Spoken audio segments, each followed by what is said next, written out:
On this episode of RevHang.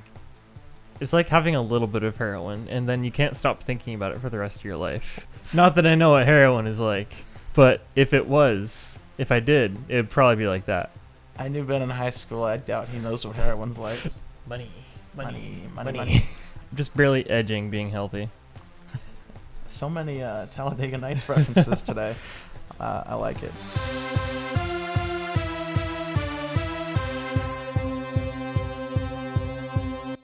Hello, everybody, and welcome back to this week's edition of RevHang. No shenanigans going on. We don't know what to do with our hands. Don't say that.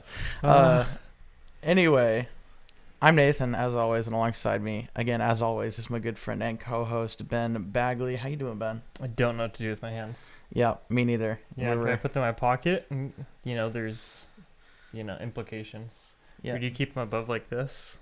They always like have to arrest? see your hands. Keep them on my keyboard? Sure, you could do that. like I'm being we're productive? Being productive, which we're not doing at all. We're talking about racing. Because this is not a productivity podcast. This is a racing podcast. So, let's get right down to Didn't brass even give me a chance tacks. to talk about my sprinklers. Ben, tell me about your sprinklers. They're on. That's pretty much it. I noticed I'm just that happy when I that came they're in. still working. Good. So, not a sprinkler productivity podcast. That's it. Okay. It's a racing podcast. So let's jump in. We don't have any paddock news. I'm sure something happened, but nothing notable, at least. So we'll move right into the Saudi Arabian Grand Prix in the lovely sport of Formula One, starting with the top 10 in qualifying. After an eventful qualifying, we had Max Verstappen on pole position, followed by Oscar Piastri and George Russell. Fourth and fifth were Leclerc and Antonelli. 6 through 10 were Sainz, Hamilton, Tsunoda, Gasly, and Norris. Yuki Tsunoda hitting Q3 for the second time in a row. Great stuff. Out qualifying Lando Norris. And Lando Norris, of course, sending his car directly into the wall in Q3, as world champions do. So hey, Max Verstappen's been there. Yes, indeed. And in the same track, too. Yeah. Also, right before his first world championship. So maybe this is an omen. Wrong corner, though. Yuki Tsunoda did that at the same corner this time. Yeah. So maybe Yuki Tsunoda will be the 2025 world champion. Don't put that evil on me, Ricky Bobby. So many Talladega Nights references today. I like it.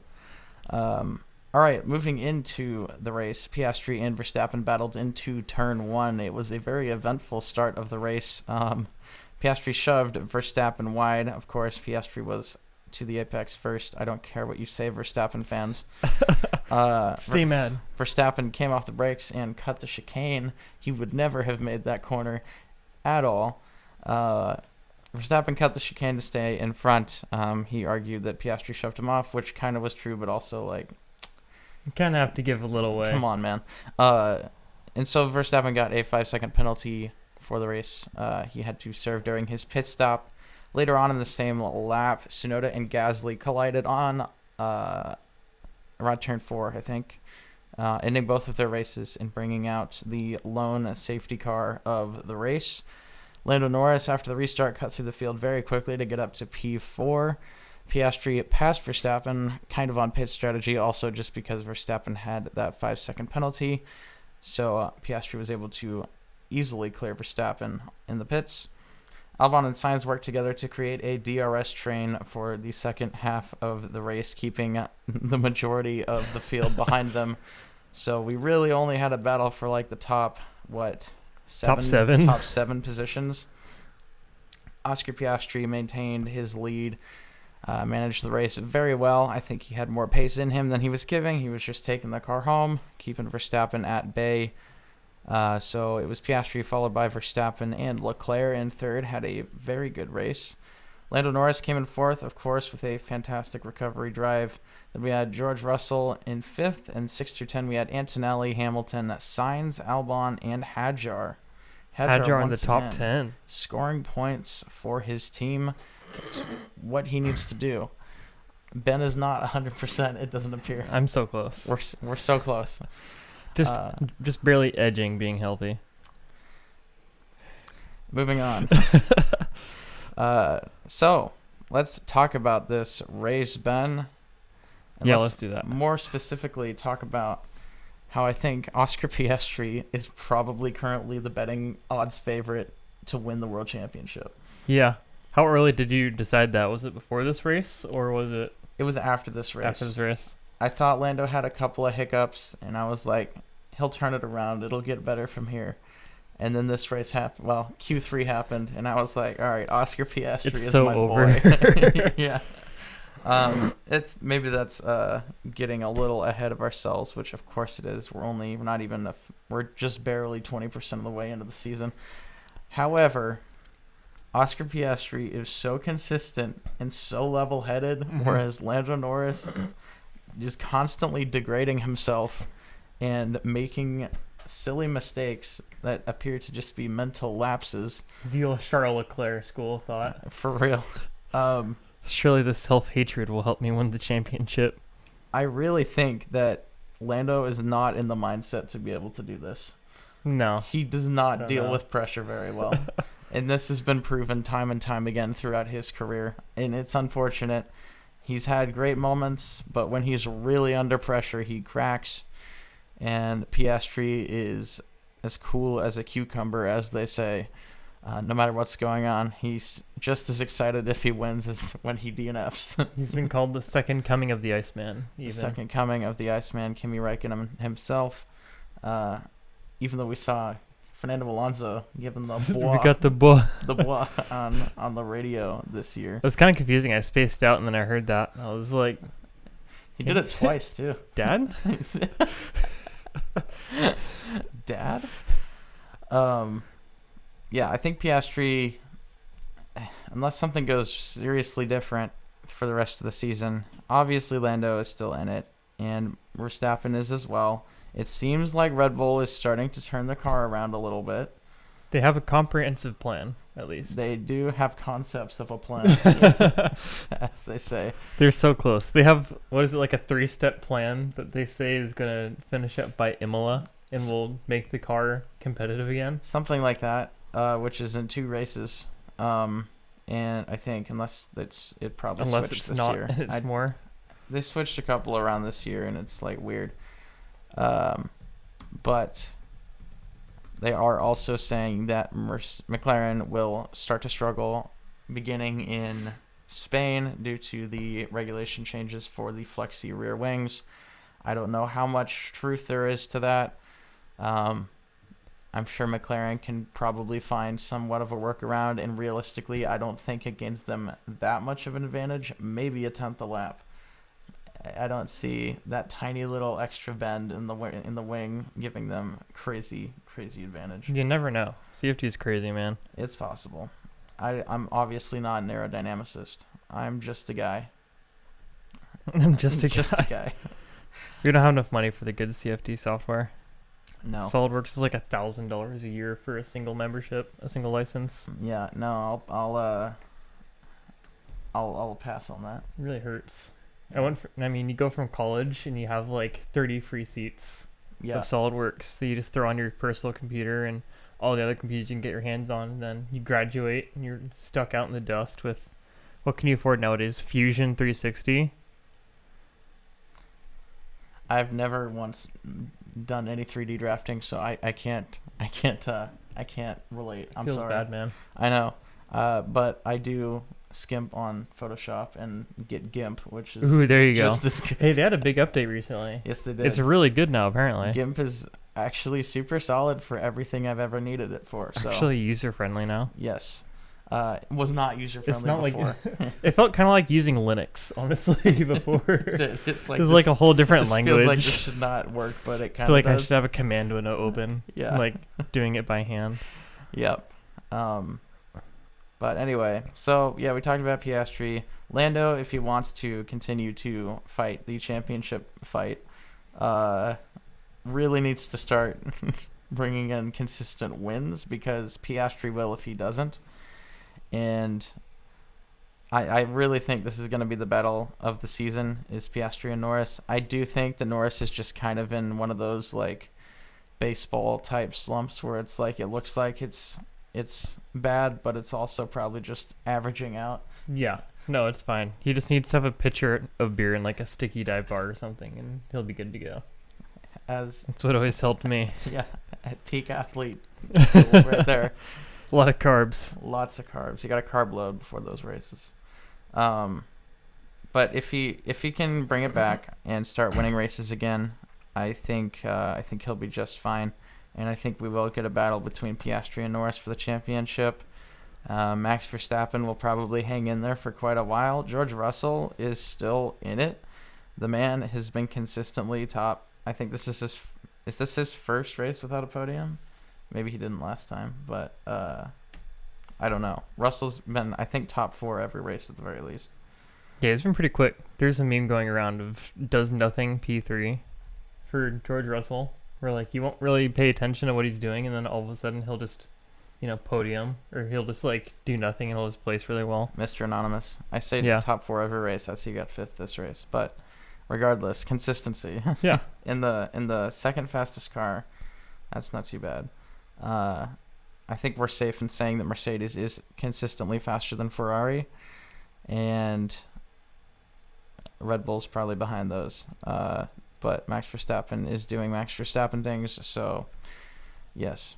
But as I say that, Tsunoda does seem to be working with the car better than Lawson was, that's for sure. It seems like the car may be getting better, or maybe Tsunoda is just that much better than Lawson. Do you think he's doing better than Perez would have? That's a hard question. That's a tough question. That's why I'm here. Yeah, you're making my life difficult, Ben. That's why I appreciate you. So I think Tsunoda is doing a very good job. He's now done. Well, he didn't finish this race, but he did qualify. I was just looking for him. He did qualify 8th, and then had very much a racing incident. It was a 50-50 problem. It wasn't really his fault. Just kind of a lap 1 problem. He got caught up in things. Not a huge deal over the long season. But he's got more pace than Lawson, that's for sure. Yep. Yeah. Perez, I don't remember how Perez did at the start of last season is the problem. He usually started the season okay, and then it just kind of, especially around Monaco, is when things always took a nosedive, because he always got his contract extended at Monaco, and then he just did horrible for the rest of the season. Perez 2024 results. Let's give them to you individually. That's fun. Love that. So cool. He came in 2nd in Bahrain. Okay. 2nd in Saudi Arabia. 5th in Australia. 2nd. He was actually doing pretty well towards the start of the season. Like I said, he does well at the beginning, and then Monaco happens, and then he's just horrible after that. Yeah. Do you think the car was also a lot better early 2024? I think the car was better. They did have the thing after, I believe it was Miami last year, where they had to change their brake ducts or something, and then they just had overheating problems with the brakes for the rest of the year. Yeah. And that, I think, caused a lot of problems. Anyway, let's talk about Williams a little bit. Williams has officially come back as a top of the midfield team this year. Carlos Sainz is definitely starting to figure that car out. He did fantastic in Bahrain if he didn't get absolutely demolished by Yuki Tsunoda. He would have had a very good result. And then in this race, he also did very well to bring the car home 8th place for his first real points finish. He did technically get 10th in China due to all the disqualifications. Yeah. But this is his first race where I think you can say, like, okay, he's got solid ground to stand on now. And he is currently tied in the championship with Hajar and Tsunoda. And getting a couple more points will leapfrog him up quite a ways. Yeah, it was good to see his pace so close to Albon's, too. Yes. It makes me feel like the car is this is kind of where the car can be. Yeah. Yeah, consistently. Because Albon's always been kind of, bottom of the top 10, which is where Williams needs to be this year. So Albon is still consistently bringing home points, even if it's just 1 or 2.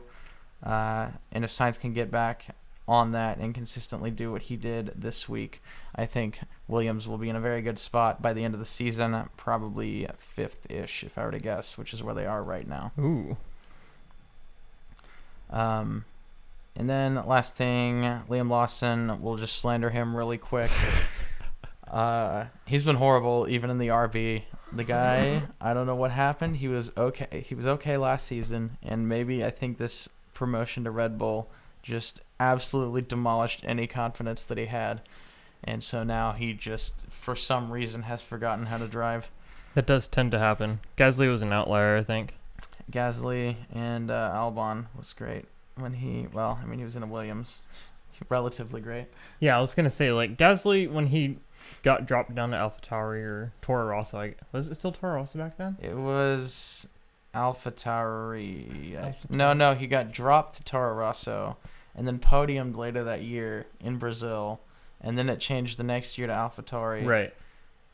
And Albon was still in the car. Yeah, Yeah, but, like, he was able to, like, be dropped down but still have a pretty good season. Yeah.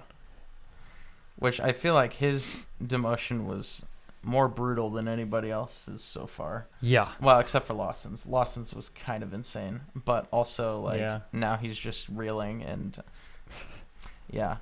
I'm still of the opinion they should have given him at least a half a year, but Rank post Ricardo Red Bull drivers in order of how they recovered from their Red Bull demotions. Gasly's absolutely at the top, followed by Albon, and Perez is no longer on the grid. So. Maybe Lawson's better than Perez by that logic, but I don't know. So let's go through championship standings real quick. Oscar Piastri has taken the lead. This is the first time ever an Australian has led the World Championship. Very cool stuff for him. Very interesting to see his name at the top when we're more than like a race in. Mm-hmm. Very cool stuff. The guy has only been in this. This is his 3rd year in the sport, and he's already starting to run away with this. I won't say that yet, I guess, but he's in the lead currently, which is crazy for a 3rd-year guy who's racing Lando Norris and Max Verstappen for the title. Any other notables? Antonelli is ahead of Hamilton still. Antonelli's still ahead of Hamilton, which is so funny. Yeah. Antonelli is crushing it, man. The guy is having the rookie year of his life. I thought he was super overhyped at the start. I was like, I thought he was going to tank. Mercedes is way overhyping this kid. He's going to just completely flub it. There's no way he's as good as like Toto Wolff thinks he is. And he's better. he kind of is, yeah. Yeah. No, like he's kind of actually really good. They're saying this guy's like the next Verstappen, and I'm like, there's no way. And now it's like I'm looking at this guy who comes into a top team in his first season and is literally just right behind George Russell and is driving as aggressively as anybody I have ever seen. Like, he's making Max Verstappen moves. Yeah. In terms of how aggressive he is. Oscar Piastri wasn't this good in his first year. No. Piastri did still think I have a seriously good rookie season, but he wasn't turning heads the way Antonelli is right now. No, and Piastri was one of the better rookies we've had in the past. Piastri and Leclerc, and now I think Antonelli are going to be the notable rookies of the recent times. Yeah. And I still think Isaac Hadjar is having a fantastic showing in that RB as well. So Behrman's also doing well great in that Haas. Bortoletto is on the struggle bus. and Doohan and Bortoletto are I had no idea Nico Hülkenberg had 6 points. Where did those come from? I think Australia. That is wild. I think he scored 6 points in Australia because of the crazy rain thing. Oh, yeah. Also, think about this. If Piastri hadn't crashed or spun out in Australia, the dude, let's just say he would have finished second. The guy would be like 25 points clear of Norris right now. There would be there would be papaya rules. Yeah, it would be pretty nuts. So McLaren way out in front. They're 77 points ahead of Mercedes in P2. That is a healthy cushion, especially for it being 5 races in. Then we have Red Bull at 89. I can't just say Verstappen anymore because Tsunoda does have 5 points. Ferrari, there's a stupid arrow here. Ferrari at 78. Not too far behind Red Bull. And then Williams in 5th at 25, followed by Haas at 20. And Lance Stroll at 10. There's really kind of no midfield this year, is there? Not yet, at least. We've got Formula 1 and Formula 1.5. Yeah. Starting with Williams. Like, the top 4 teams are going to be the ones that are battling for podiums, with McLaren and Verstappen and possibly George Russell battling for wins. I don't think Ferrari's maybe they'll win a race or 2 this year. I don't see more than that. It would be super impressive if they did. I could see George Russell winning a race or 2 this year. But I think for the most part it's going to be Lando, Oscar, and Max battling for the wins this season. I don't see any reason to believe otherwise. We have a new Hamver bot on our hands. For real, yeah. All right, let's move into the Pit Stop Championship. Once again, Ferrari with an absolute masterclass in one thing that doesn't matter this year, and that's pit stops. Classic. Ferrari and Charles Leclerc came in first place this week, if I can speak, with a time of 2 seconds dead. Pretty fastest of the year, I believe, so far. And Lewis Hamilton in second place, not far behind at 2.07 seconds. So Ferrari is absolutely crushing it on pit stops this year. Then we had Antonelli in third with 2.32. Fourth and fifth were Hülkenberg and Russell. 6 through 10 were Doohan, Stroll, Lawson, Norris, and Hadjar. And once again, Max Verstappen had the slowest pit stop of the week. Serious role reversals going on here. Verstappen on the struggle bus with pit stops. Granted, he had a 5-second penalty, so that's not really a fair thing to say. However, if you subtract 5 seconds from that, that's still a 3.32 second pit stop. Yeah, still puts him outside the top 10. Yeah, they probably added a half a second buffer just to make the FIA happy, so they're not like, oh, 4.99 seconds, you got to do another one. But still. Standings for the championship, pit stop championship, we got Hamilton still out in front at 96 points, followed by Leclerc at 86 and Russell at 61. So really not even close. In the constructors, Ferrari is in first at 182, followed by Mercedes at 79. So it's an absolute blowout this year. It's so weird. And it's only been 5 races. Back in my day, Red Bull's the undisputed pit stop champs. They even that was part of their marketing and all that. They're like, yeah, look how fast our pit stops are. We have the best training. Yeah. We're the best at it. And then they changed the rules and it all went downhill from there. I mean, they still won the championship. It was either them or I think they won last year. They've won like every year. Twice as more. Right. But this year, Red Bull is sitting in 6th place in the championship at 34 points. Really not great. Oh, how the mighty have fallen. Right. Sauber is at 45. All right, let's move on to the overtake of the week. I gave this one to Oscar Piastri for his overtake on Lewis Hamilton. Reminiscent of reminds me of Australia, that similar overtake. Piastri overtook Hamilton coming out of a corner into a chicane that he had no business overtaking Hamilton into, and somehow made it look effortless. Like Indy 500 offline levels of dust. Yeah. Got kicked up. The guy has a seriously cool head, but is also insanely aggressive at the right times. Like the guy, he knows when to manage his pace and he knows when to push. And he does everything so well. Sometimes he has off weeks. That's the only reason I think Lando still has a chance in the championship, is sometimes Piastri will just be 8th for no reason. Sometimes he won't even be podium. He won't even be top 5. He'll just, completely fail. But seriously, the guy is on the top of his game in the form of his life at the right time. I don't know if McLaren will be at the top of the field next year with regulation changes. Nobody knows what's going to happen. They Pierre don't even know what Gasly. engines they're gonna use.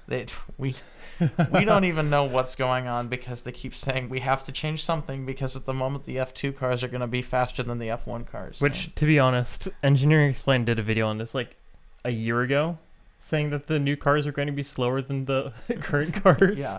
And they're just now figuring this out. They're like, oh, maybe we should make a change. But here's the thing. They've already started development, so if they do change anything, lawsuits galore. Lawsuits, Audi will probably just explode. Audi could pull out of the sport, which is where my bet's coming from. Sauber. Keep in mind, I have a prediction that Audi will not make it into F1 because they'll just leave. It could happen. Man, if Sauber ends up like out in the ether, floating out just there, disappearing. just like, we don't have money to do this by ourselves, and Audi just bails, who comes in to save them? The Saudis, probably. Andretti. Andretti Sauber. There it is. The Andretti Junior team? Yeah. No, it's probably the Saudis. They've been wanting to get into F1 anyways. Yeah, get the this or buy more of Aston Martin or both. Like the Aramco F1 team.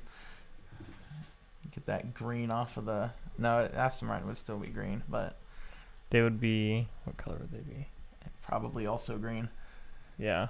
I mean, that's the Saudi flag. Money. Qatar could also fill the car. They also have loads of money they love to just throw at sports. Yes.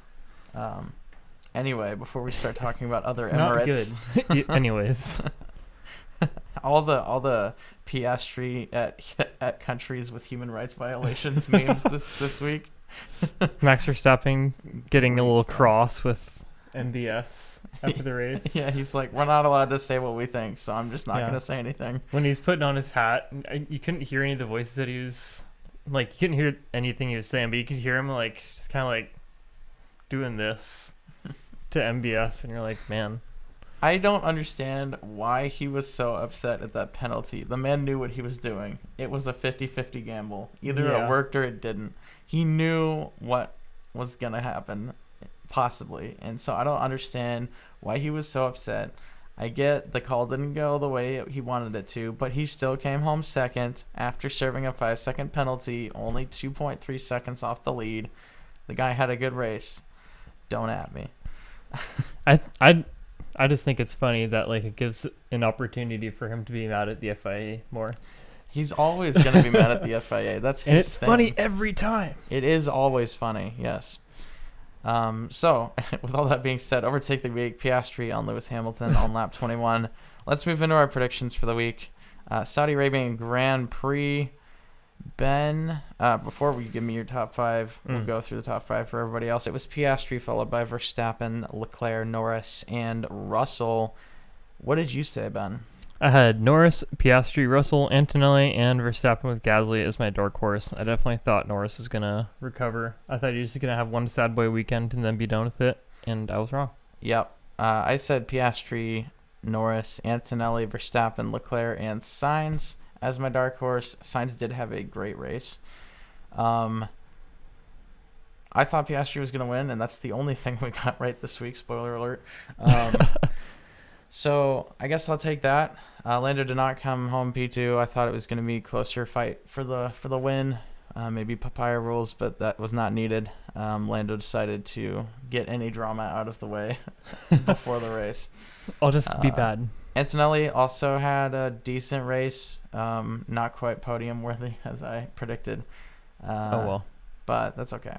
He'll Fastest lap went to Lando Norris. What did you say, Ben? I had Piastri for this one. I had Antonelli. Again, thought Antonelli was going to have big an on absolutely Antonelli. Fastest. great race. You had him for the Triple Crown. I did, and it. Or what is it? Not the Triple Crown. It's the Grand Slam. The Grand Slam, but yeah. He would have had Denny's Grand Slam. He would have had to win and lead every lap for that too, but. That's not Grand Slam.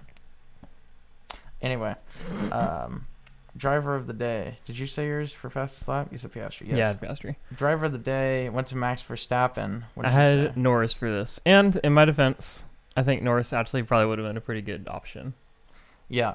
I picked up my phone to go vote for Lando Norris during the race while I was watching it, and then I realized I was watching on a hour and a half delay, and so I did not vote for Lando Norris, but I would have. I said Antonelli. If Antonelli had done all the things that you thought he was going to do, he would have deserved it. It would have happened. He did not, so that did not happen.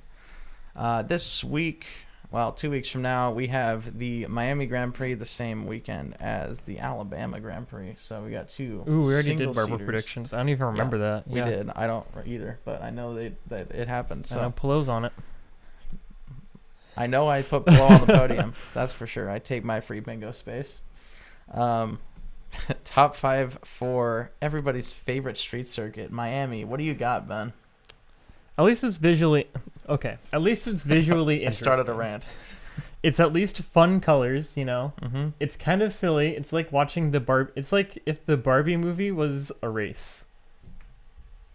We didn't have the analog before, but now that we have the Barbie movie, we can say that the Miami Grand Prix is just the Barbie movie as an F1 Grand Prix. I mean, I can't really argue with that. It's full of bright colors. There's lots of fake set pieces and props. We love the fake lagoon. The fake lagoon, we love that. With the fake boats. It's Miami. They're probably real boats in the fake lagoon. Maybe. I don't know. What else is there? I guess that was Celebrities. Yeah, lots of celebrity cameos. Lots of celebrities. Yeah. There will be so many celebrities. In fact, it might be so Barbie movie-like. Margot Robbie might just show up. Honestly, I wouldn't put it past her. I think she's been to F1 races before. Probably Miami or Probably, Vegas. Honestly, probably more than we have. That's a low bar, Ben. Which is kind of sad. You always think about like all the celebrities, like, oh, they're fake fans. They're just going here for the publicity and all that. Yeah. But like, they've been to more races than we have. Well, some of them are real. Like some of them are. Like Terry Crews is like super big F1 fan now. Yeah. I was listening to Bert Kreischer podcast, and he's talking about. He's like, I have watched every race this year. He's like, I am so into it. I was more thinking like the DJ Khaled's. Yeah, and DJ Khaled. The Taylor Swifts and the. She's been there a couple times. Maybe Taylor Shaq Swift. has been to quite a few of them. Yeah. But yeah. Anyway, lots of celebrities. Man, I wish I was rich. That'd be nice, right? I'd be an even bigger F1 fan if I was rich. Yeah. I'd go to every objectively. race. Yeah.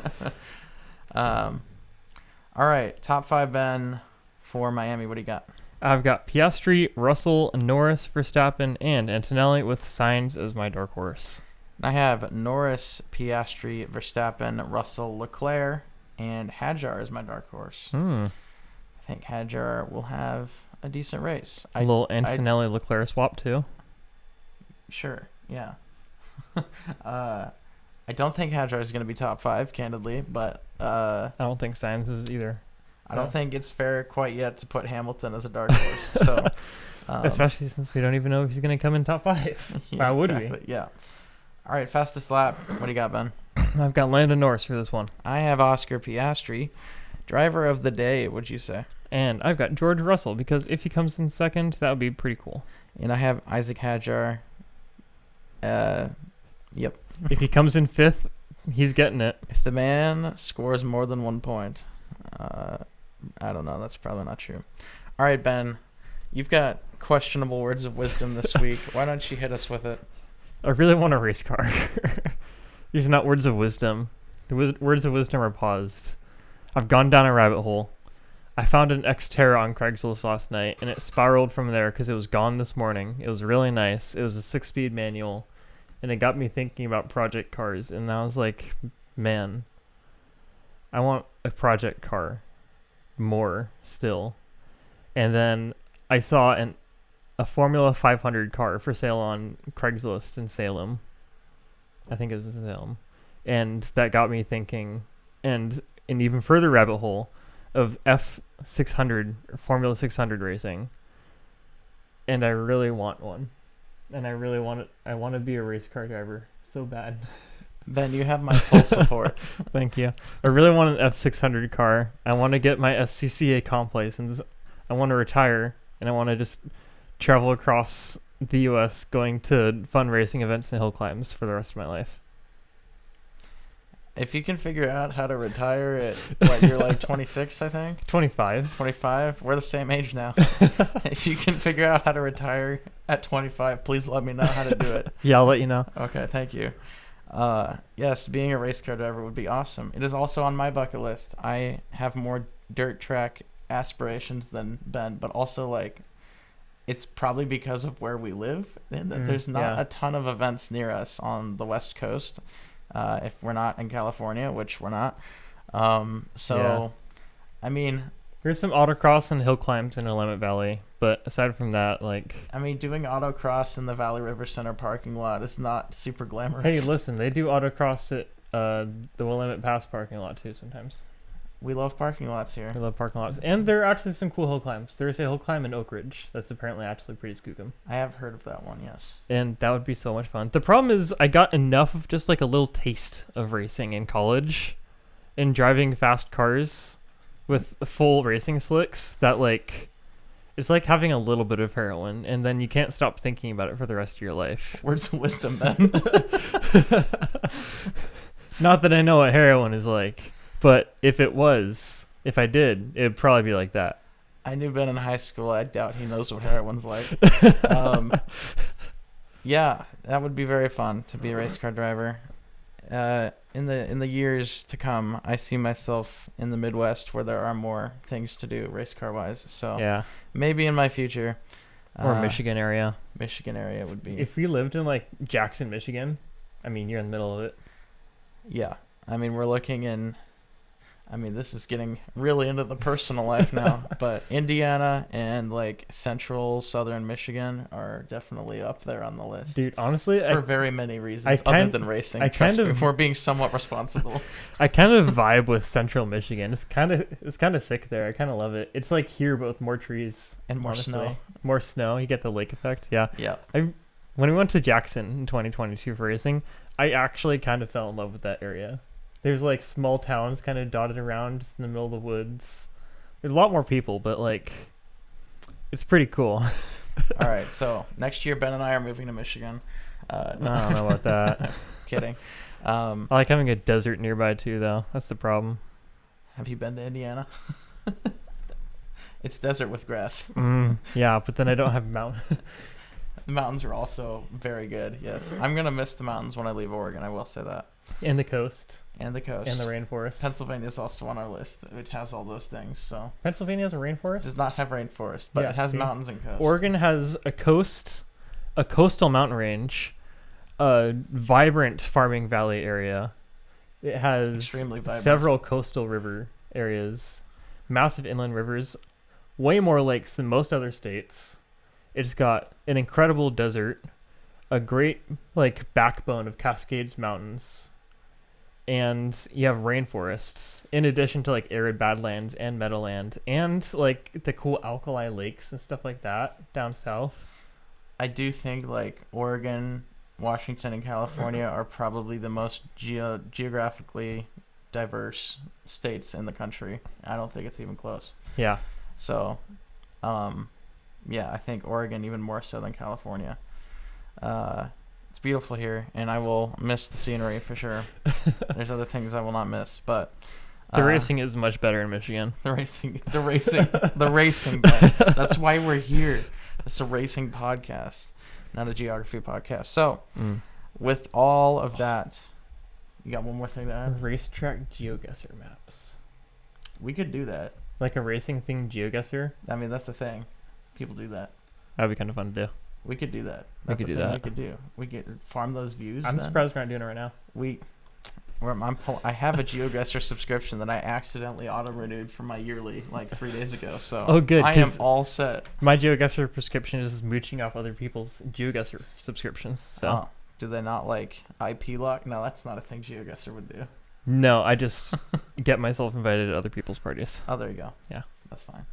Anyway, with all that being said, and all those words of wisdom, thank you everybody so much for watching and or listening to this episode of RevHang. If you enjoyed it, leave a like or a rating on the platform you listened on. If you want to see updated standings from IndyCar or F1, go to our website, revhang.com. You can follow us on social media at RevHang Media on TikTok, Instagram, all the things, YouTube as well. That's kind of the important one, but you're probably already there. So maybe you're on Spotify just thinking about what we look like. I mean, you could find out. Wishing you could see us. If only there was a way you could see us on literally any other platform than Spotify. If you want to follow me on Instagram, 2n_squared. If you want to follow Ben, it's Benji Meets World.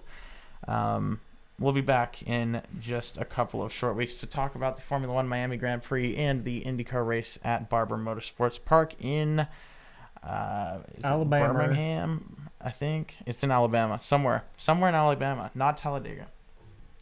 Notably. Let's see. Is that in Tennessee? I think it's in Alabama. I might be wrong. We gotta find out now. But while Ben is searching that up, it's in Alabama. Shit. Thanks everybody for watching. We will see you next time. Until then, I've been Nathan. And I'm Ben. Thanks for hanging out. See you later.